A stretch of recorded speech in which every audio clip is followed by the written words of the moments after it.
నమస్తే. ఈరోజు మన స్టూడియోలో ప్రముఖ ఆధ్యాత్మికవేత్త, జ్యోతిష్య వాస్తు పండితులు బ్రహ్మశ్రీ ఉమామహేశ్వర సిద్ధాంతి గారు మనతో ఉన్నారు. గురుగారితో మాట్లాడదాం. గురుగారు నమస్కారం. ఆయుష్మాంతవ్. గురుగారు, మార్చి నెల 2025 వృశ్చిక రాశి వారికి ఎలాంటి ఫలితాలు ఉండబోతున్నాయి? ఎలాంటి రెమెడీస్ చేసుకోవడం ద్వారా శుభ ఫలితాలు పొందడానికి అవకాశం ఉంటుందంటారు? శ్రీ క్రోధినామ సంవత్సర పాల్గొన మాస శిశిర ఋతువులో సాధ్యయోగములో బాలవకరణములో కుజుడు ఉన్న స్థానాన్ని చూసుకుంటే మిథున రాశిలో ఉన్నాడు. కుజుని యొక్క దృష్టి కేతుగ్రహం మీద ఉంది. కుజవత్తు కేతువు అన్నారు. అంటే కుజుడు ఏ ఫలితాన్ని ఇస్తున్నాడో కేతువు అదే ఫలితాన్ని ఇస్తాడు. కుజకేతువులు మిత్రులు కానీ శత్రువులు కాదు. మేష వృశ్చికాయోరు భౌమః. మేషరాశికి వృశ్చిక రాశికి ఆధిపత్యాన్ని వహించిన వాడు కుజుడే. కుజుడు భూమాత పుత్రుడు. కాబట్టి కుజ విధాలో వీళ్ళకి వృశ్చిక రాశి వారికి కోపతాపములు ఎక్కువ ఉన్నా నష్టదాయకమైన పరిస్థితులు కొన్ని కనబడతాయి. ఎందుకని కనబడతాయి? అర్ధాష్టమ శని ప్రభావం కనబడుతుంది. అర్ధాష్టమ శని ప్రభావం అంటే ఏంటి? చాలా మిక్కిలి కష్టదాయకమైనది. అర్ధాష్టమ శని తొలగాలంటే 2.5 సంవత్సరాలు పడుతుంది. ఈ 2.5 సంవత్సరాలు వీళ్ళలో కోపం పెరిగిపోతుంది. తొందరపాటు నిర్ణయాలు తీసుకుంటారు. తాను పట్టిన కుందేలకు 3 కాళ్ళను వాదిస్తారు. జేబులో 100 రూపాయలు లేకపోయినా 1000 రూపాయలు పర్వాలేదంట. ఇది ఎక్కడ కూడా మరి నాకు అర్థం కాదు. జేబులో 100 లేదు, 1000 రూపాయలు ఆఫ్టర్ ఆల్ ఏం పర్వాలేదు అనే ధైర్యాన్ని ఇస్తారు. మొండితనంగా ఎదరికి వెళతారు. మిత్రులను నమ్మి మిత్రుల వల్ల నష్టాన్ని చవిచూస్తూ ఉంటారు. వృశ్చిక రాశి వారికి అర్ధాష్టమ శని ప్రభావం వల్ల అనేక రకములైన ఇబ్బందికరమైన స్థితుల్ని పొందడం అనేది ఈ యొక్క మాసంలో మనం ఎక్కువగా చూస్తాం. ఈ మాసంలో కాదు, తదుపరి మాసంలో కూడా ఉన్నది. అది తర్వాత సంగతి. మనం ఏమో ఉగాది తర్వాత ఏమన్నా మార్పులు చెందుతారేమో చూద్దాం. ఉన్న గ్రహాలు కూడా మారతాయి కాబట్టి ఆ తర్వాత చెప్పుకోవచ్చు. అయితే ప్రస్తుత కాలం ఉద్యోగ రంగంలో ఉన్న వారికి ఏ రకంగా ఉంది? ఉద్యోగ రంగంలో ఉన్న వారికి భవిష్యత్తు బాగానే ఉంది. కొద్దిగా కష్టమో నష్టమో ఏదో చేసుకున్న పనిని సంపూర్ణంగా పూర్తి చేయగలుగుతున్నారు. అసంపూర్ణంగా వదలట్లేదు, సంపూర్ణంగా పూర్తి చేస్తున్నారు. దాని వలన లాభం వస్తుందా నష్టం వస్తుందా, ఎదుటి వ్యక్తి మెచ్చుకుంటున్నాడా నొచ్చుకుంటున్నాడా అన్నది తర్వాత సంగతిని ఆలోచిస్తున్నారు. వీళ్ళు చేయవలసిన పని చేసిపోతున్నాడు. ఏదో వచ్చినా పర్వాలేదు, మంచి వచ్చినా పర్లేదు, చెడ్డ వచ్చినా పర్లేదు అనుకుంటాడు. కానీ సాధ్యమైనంత వరకు మంచిగా జరుగుతుంది. కానీ అంటే కష్టపడి పని చేసిన వ్యక్తికి ఆ కష్టానికి తగిన ఫలితం భగవంతుడు ఇస్తాడు, ఇవ్వకుండా ఉండడు. బొత్తిగా సోమర్తనంగా వస్తే తింటాను లేకపోతే మానేస్తాను అన్నవాడికి ఏది రాదు.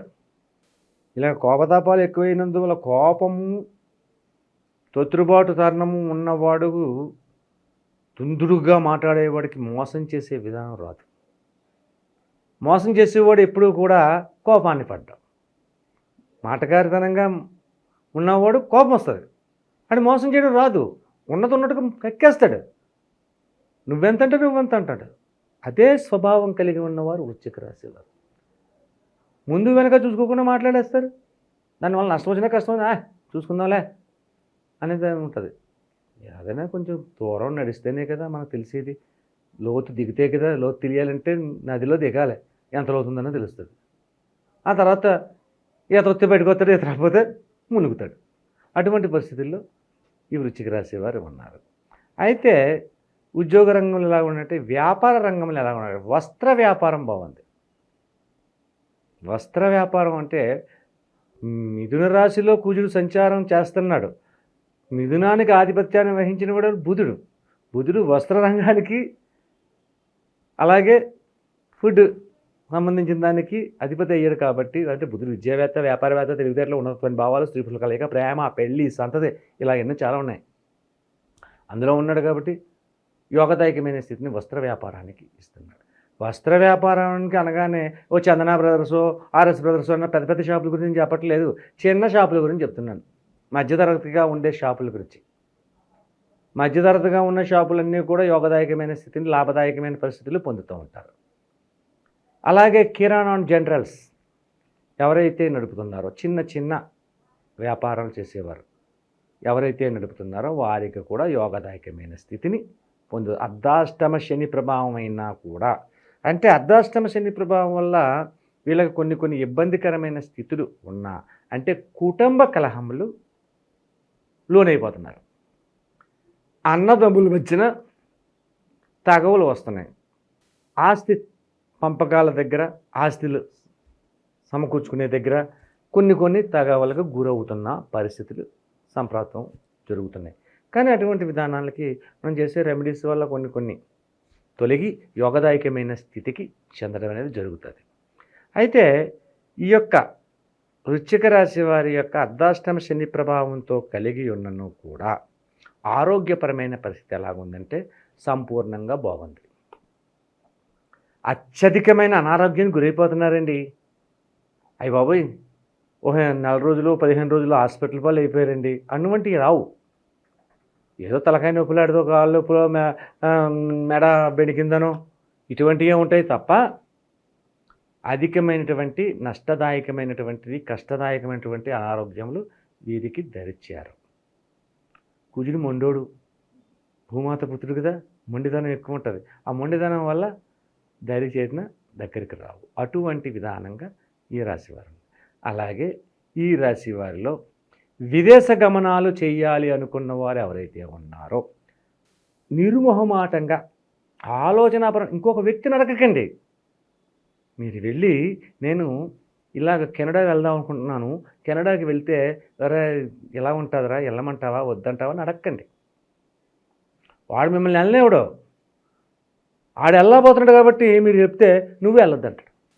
మిత్రుల దగ్గరికి వెళ్ళి సలహాలు అడగద్దు, మీ తల్లిదండ్రులు అడగండి.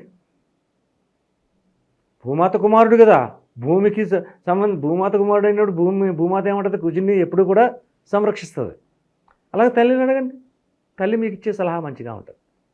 విదేశ గమనములు చేసేవారు మీ ఆలోచనల్ని, మీ తల్లిదండ్రుల ఆలోచనల్ని దగ్గర పెట్టుకుని చేస్తే నిర్విఘ్నంగా విజయాన్ని సాధించగలుగుతారు.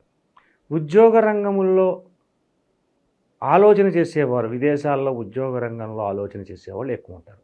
అంటే వెళ్ళినా సీట్ రాలేదు, అది రాలేదు, ఇది రావట్లేదు అని చెప్పేసి ఇబ్బంది పడుతున్నారు. కానీ ఈ యొక్క నెలలో ఈ యొక్క రాశివారు ఆ ప్రయత్నం చేస్తే సఫలీకృతం పొందుతున్నారు.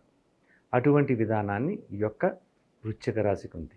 సరే, ఇటువంటి విధానాలు కలిగి ఉన్నది. కానీ అర్ధాష్టమ శని ప్రభావం వల్ల, దుందుడుకు స్వభావం వల్ల, మొండిగా మాట్లాడడం వల్ల వచ్చే ఇబ్బందులు తొలగాలంటే ఏమి చేస్తే ఈ యొక్క రాశి వారికి యోగదాయకమైన స్థితిని పొందుతారు? శ్రీ లక్ష్మీ నరసింహస్వామి కోపదాయకమైనటువంటి పరిస్థితులను తొలగించాలంటే, కష్టదాయకమైన నష్టదాయకమైన స్థితుల నుంచి బయటపడేయాలంటే శ్రీ లక్ష్మీ నరసింహస్వామిని పూజా విధానాన్ని తీసుకోండి.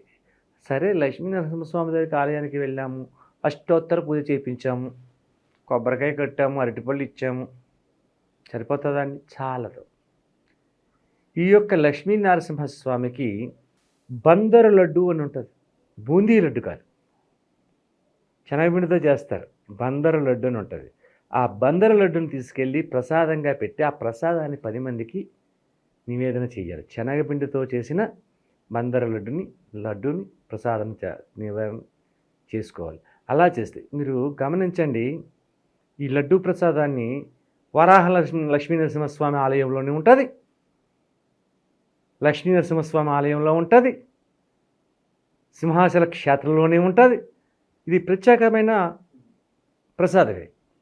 ఆ ప్రసాదాన్ని నివేదన చేపించి అక్కడున్న భక్తులకి వితరణ చేస్తే ఈ యొక్క దుందుడుకు స్వభావాన్ని తొలగి సుఖదాయకమైన పరిస్థితులు పొందడం అనేది జరుగుతూ ఉంటుంది.